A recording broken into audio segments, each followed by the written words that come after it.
Hi, I'm Jericho from Cherry Princess. Now, before we start with the tutorial, I'd like to take some time to go through this journal. But if you are here for the tutorial only, you can look at the timestamp below and skip this part. I am just so excited to drop this because I did 2 interactive reading journals before. The first one is this, and then the second one is this one. This one is more inspired by scrapbooks and collage. That's how I came up with this. But this one definitely has evolved from my first 2 interactive reading journal. This is more of an extensive version of that because there are more moving parts to this that you can actually use as a bookworm. This design is more of a whimsical, what I call a whimsical inn design. There's even a roof here, which we'll get to that in a bit. Let's start with the first section, which is, of course, TBR. These cards, you can fit all of your 100 books. Simply write the title of the book and also the author, or you can just write the title. You don't have to write the author. On each page of the TBR section in this journal, you have a pocket insert, which I won't explain to you how to make the pocket or the insert right now because that is in the tutorial section of this video. But you do have this, what I call a TBR card or a TBR pocket insert. So that is what your roof is. It's easily removed from the page and you can write extra info of each book. For instance, well, you've written the title here, you can write it again here. Title, author, and number of pages or hours, and then genre of the book that you're reading and what format are you reading. Are you reading it as a physical book, an audio book, or an ebook? Each of these cards, for each page, each card you can fill in 20 books. And you have 5 of these cards, so 5 times 20, that means 100 books. And you can find this on each page. You have it here, this one too. So that's how your pocket insert would look like on each of these TBR page. And because this side is for the TBR, now this side is simply a writing space for you, any extra note, or you can leave it empty if you want to, but you know what, since it's already there, you might as well write something, isn't it? Now, moving on from the TBR section, we have bookshelves. So, same as my other interactive reading journal, you have 5 bookshelves, and each shelf can fit 20 books. You have cabinets, over here too, this one is a full cabinet. And whenever you're done reading a book from your TBR card, you can simply pull it out and place it on the bookshelf. Whether you want it to look like this or you want it to look like this, it depends on you. So you can simply glue it because that means you're finished with this book. So you can simply glue it and paste it on your shelf like so. For the bookshelf section, the pocket insert is different than the TBR pages. It looks like this. So for extra details, you can write the title, of course, and then the author, the genre of the book you read, how many pages, or if it's an audiobook, how many hours did you listen to it, and then the dates. How long did it took you? Maybe from November 10 to November 17. You can write it here. So those are extra details.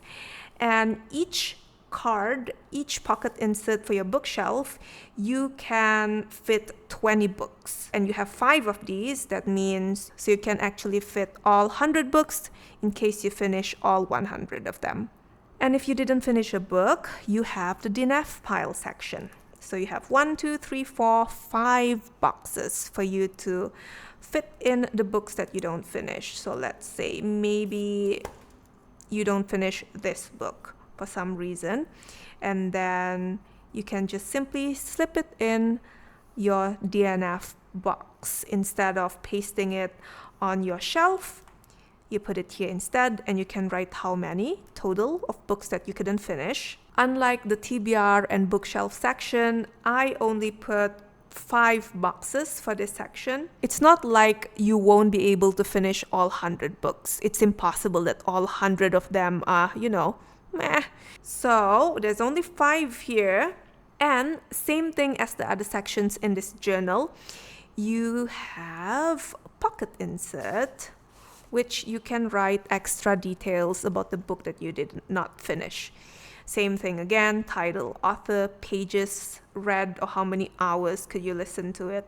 And then why didn't you finish it? You can write your reasons here. And this page, same thing. This is still the DNF pile section. So this is also your pocket insert or your DNF card, whatever you want to call it. Now the next page, we finally reach the stats section.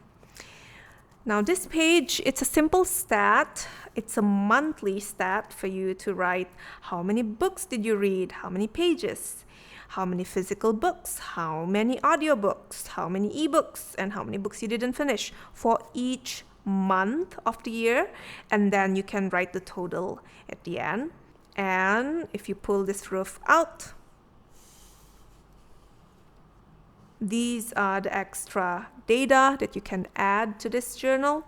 Books acquired, how many books acquired each month, how many books purchased, books gifted, books exchanged, how many books exchanged with your friend or with a bibliophile, how many books borrowed.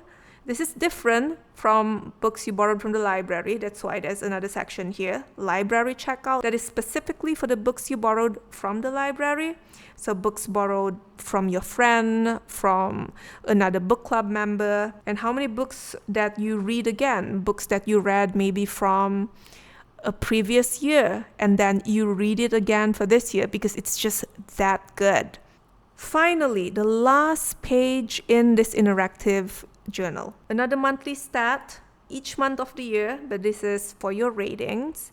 How many 5-star, how many 4-star, or 3-star, or 2-star, or even 1-star for each month. And then for our final pocket insert in this interactive journal is, ta-da, favorite books. Your favorite books or book, it depends, maybe you only have one favorite book for the month.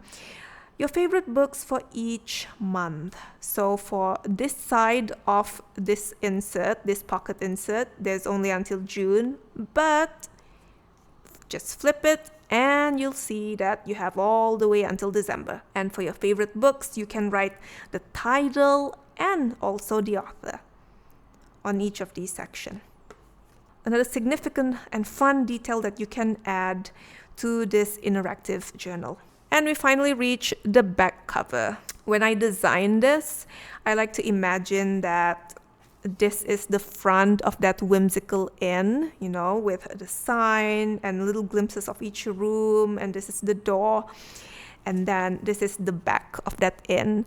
I had a lot of fun designing this, and I know I say that pretty much about all of the things that I design, but I only design things I actually enjoy designing. But above all of them, but out of all of my designs in Cherry Princess, so far this is a winner for me. I really, really, really enjoyed designing this. To me, this is not just an interactive journal. I designed this also as a paper craft activity. That's pretty much it for this section. I just want to go through this journal real quick in case you come here from YouTube, from the video alone, instead of coming from my store. Now that we're done going through this real quick, let's continue to the tutorial section of how to build this journal.